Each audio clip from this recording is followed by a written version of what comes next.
In the last episode on DFG Science TV, we introduced you to the medieval Jewish scholar Eleazar of Worms. He stressed how important it is to ritually purify one's body, which can be done by regular use of the Jewish immersion baths, or mikvehs. But what did mikvehs look like in the Middle Ages, and who funded the monumental mikvehs in Friedberg and Worms? This can be seen in the present episode of DFG Science TV.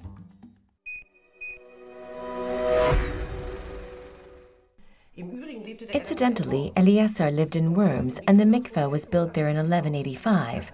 It is well preserved, and we can get a clear picture today of what he was looking at when he wrote his text. The mikvehs in Germany, the medieval ones, show how important ritual purity was in those days.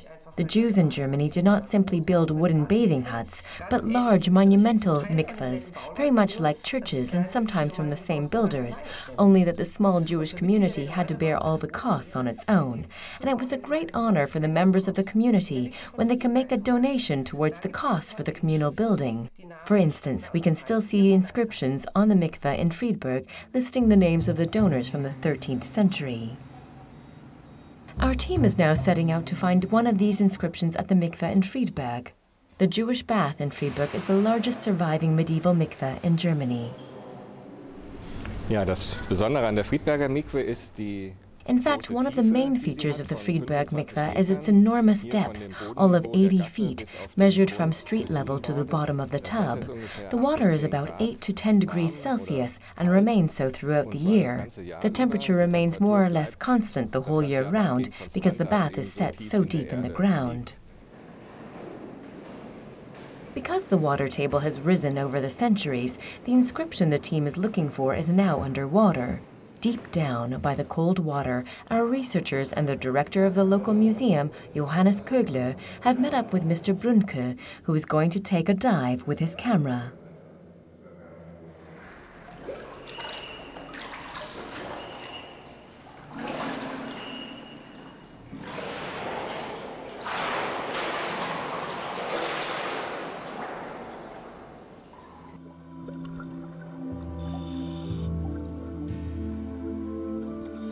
Isaac Koblenz was one of the noble donors who helped fund the construction of the Friedberg mikveh in the 13th century. From that time onwards, the members of the Jewish community in the small Hessian town of Friedberg had a monumental and, in their minds, highly modern mikveh at their disposal. By immersing themselves 3 times in its clear waters, men and women could purify themselves in accordance with the Jewish prescriptions for purity. The synagogue and the mikveh were the central locations in the medieval Jewish communities at which religious life took place. They shaped and supported the congregation, especially at times when relations between the Christians and Jews became increasingly difficult in medieval towns.